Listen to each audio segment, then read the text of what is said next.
but you only win once a year, then there's always a special race in which you really want to get the job done.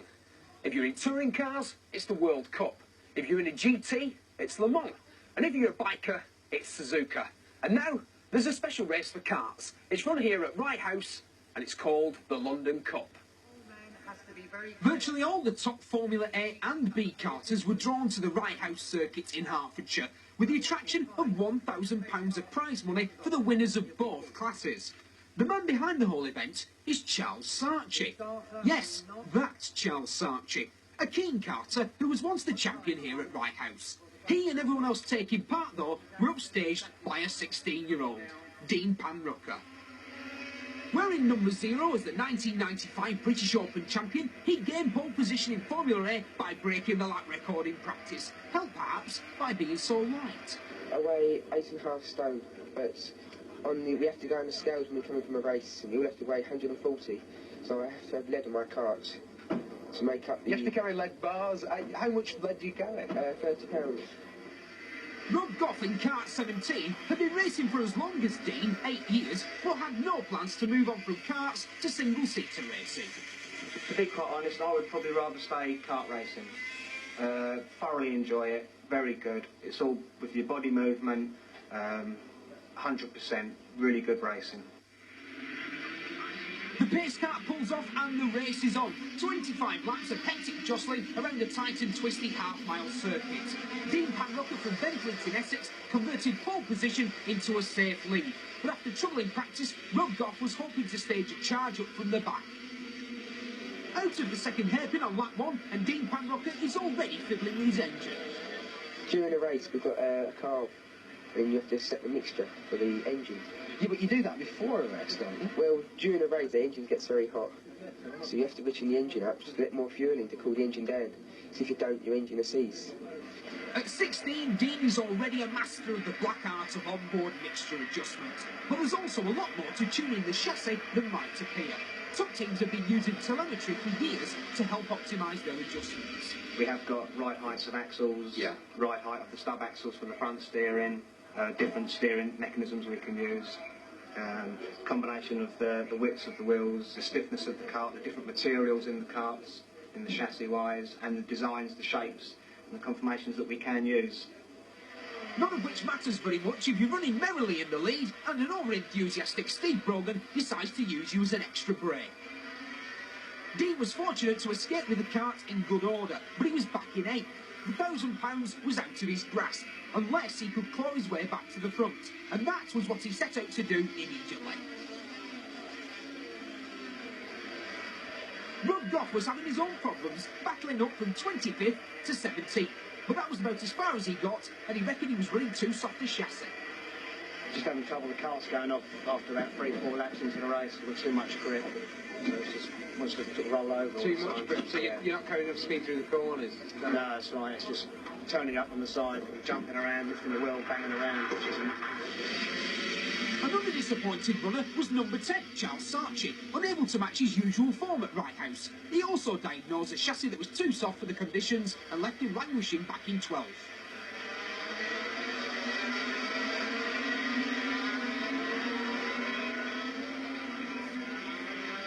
Dean Panrucker was in no such trouble, up to 4th in 4 laps and then setting about passing number 3, Bobby Gale. That took another 4 laps and it was as high as Dean would get.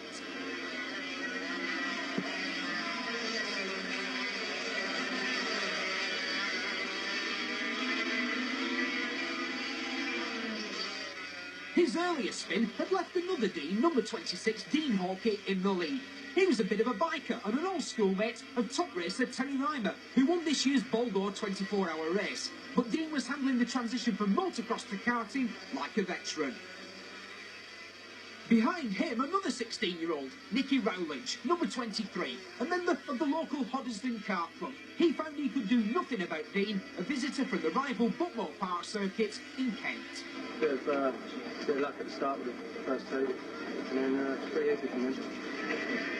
If Dean Hawkey had it easy in the Formula A race, for Brian Duncan in the less powerful Formula B kart number 35, it had been a real struggle.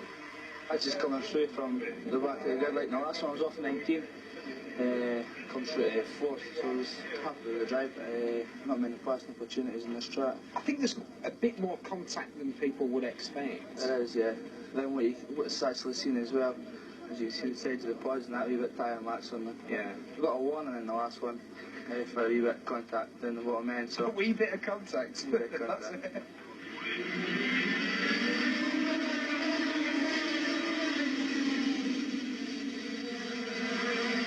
The start of race 2, and Brian Duncan was determined to fight his way through to the front. On lap 1, the signs were good. 2 of the guys ahead of him fell back, but Harlequin number 25, Edward Peed, was through to second place behind race 1 winner Mark Boost in the number 10 cart.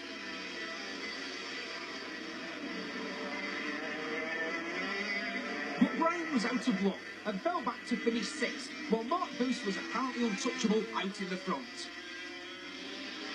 His chief threat came from Australian Stuart Costera in number 18. Starting from 10th, he worked his way up to pass 6-time British champion Darren Gibbs for second at the halfway point, but he could make no impression on the leader. Mark Boost was again away and clear, and as the Cup was decided on the best 2 results from the 3 finals, no one could match his 2 wins. The Cup and £1,000 was his, but he hadn't yet made any plans for what he was going to do with it. No, I'm not sure. I've got to think about it, probably put it back into the karting for next year, for next season. Race 2 for the Formula A men, and the same scenario was at work. Dean Hawkey was on pole, having won the first race. All he needed to do was stay in front and the prize money would be his. Alongside him, Nicky Rowley's number 23, who had to win to take the contest to a 3rd race. On to the warm-up laps behind the pace cart, and 3rd place kart 0 Dean Panrucker is anxious to keep out of trouble, but convinced he has the speed to win. Into Stadium Bend on lap 1, and Dean Hawkey twitches but hangs on. Dean Panrucker is looking for a way around Nicky Rowledge but can't find room, while the leader stretches away.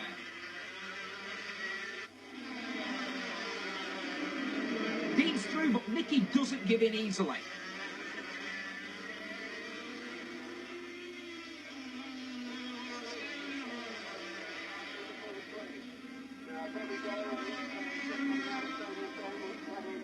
At the infield hairpin, Nicky slips back into second, but now it's Dean's turn to fight back.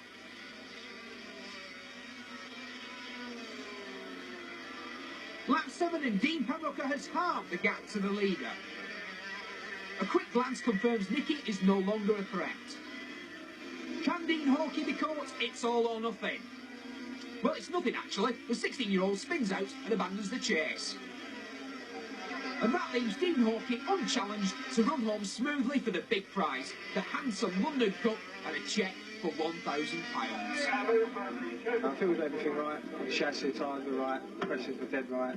It worked perfectly, so... Right, we're £1,000 richer than you were a few minutes ago. What are you going to do with it?